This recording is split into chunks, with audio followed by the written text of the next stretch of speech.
नमस्कार। हम history of plant taxonomy के बारे में अध्ययन कर रहे थे, यानी कि पादप वर्गीकी का इतिहास का अध्ययन कर रहे थे। इसमें हमने प्रथम काल, द्वितीय काल तक का अध्ययन कर लिया था।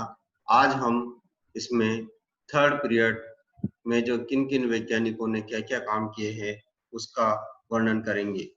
तृतीय काल, थर्ड पीरियड यानी कि तृतीय काल। इसमें निम्न वैज्ञानिक थे: de Jussieu brothers, A P de Candolle, Bentham and Hooker, Robert Brown, Stephan Endlicher आदि वैज्ञानिकों ने इसमें अपना काम किया था। और ये जो काल है, ये वर्गीकी का बहुत ही सुनहरा काल रहा है। इस काल में वर्गीकरण पद्धतियों का निर्माण प्रारंभ हुआ, जो पौधों की भ्रूण आकारिकी पर आधारित था। किस पर आधारित था? पूर्ण आकारिकी पर आधारित था, उसकी पूरी मॉर्फोलॉजिकल कैरेक्टर के ऊपर आधारित था। इस काल में कुछ निम्न वनस्पति है जिनका काम निम्न प्रकार से है। सबसे पहले हम बात करेंगे डी जेसू की। 1789 में इनका काम था।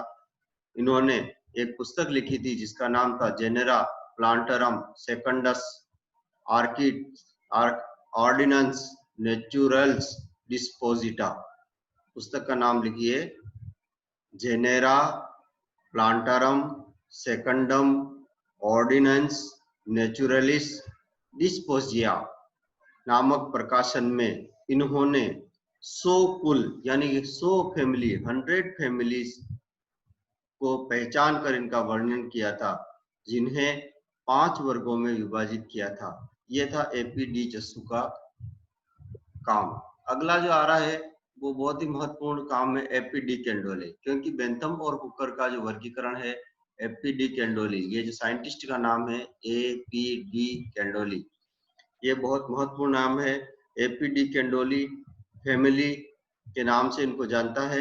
एपी डी कैंडोली 1778 से 1841 का इनका काम था।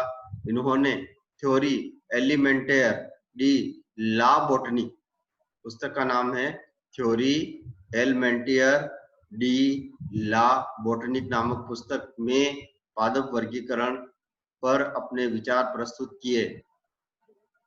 उसने ही वर्गीकी शब्द को पौधों के लिए सर्वप्रथम प्रयोग में किया था।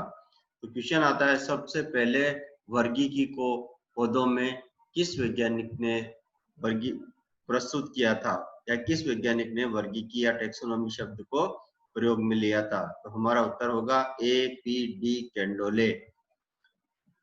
उन्होंने अपनी पुस्तक प्रोड्रोमस सिस्टेमेटिस नेचुरलिस रे ग्रो वेजिटेबलिस को 17 भागों में प्रकाशित किया था।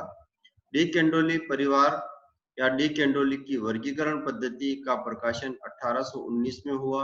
इसकी संक्षिप्त रूपरेखा इस प्रकार से है।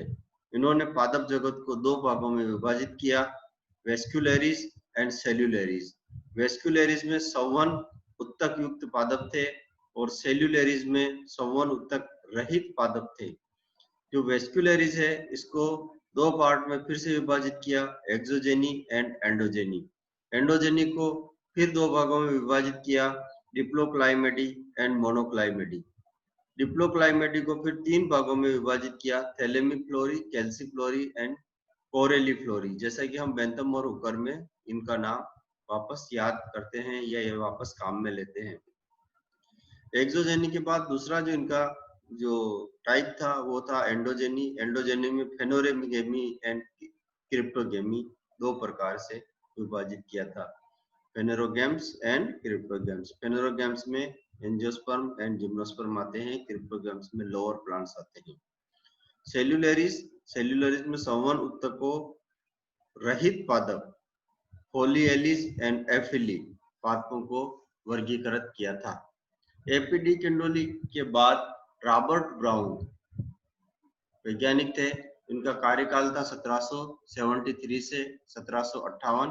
रॉबर्ट ब्राउन ने भी काम किया था। स्टीफन एंडिकलर, इन्होंने भी अपना वर्गीकरण किया था। इसके बाद बेंथम और हुकर ने जो अपना वर्गीकरण दिया था, जो आपके कोर्स के अंदर है, उसको हम बाद में चर्चा करेंगे। George Bentham and Joseph Dalton Hooker का प्राकृतिक वर्गीकरण प्रणाली का प्रकाशन के साथ ही इस युग का अंत हो गया। बेंथम एवं हुकर पद्धति का वर्गीकरण आगे अध्याय में या आगे जो कोर्स में है, उसको पूरा डिटेल में पढ़ना पड़ेगा। धन्यवाद।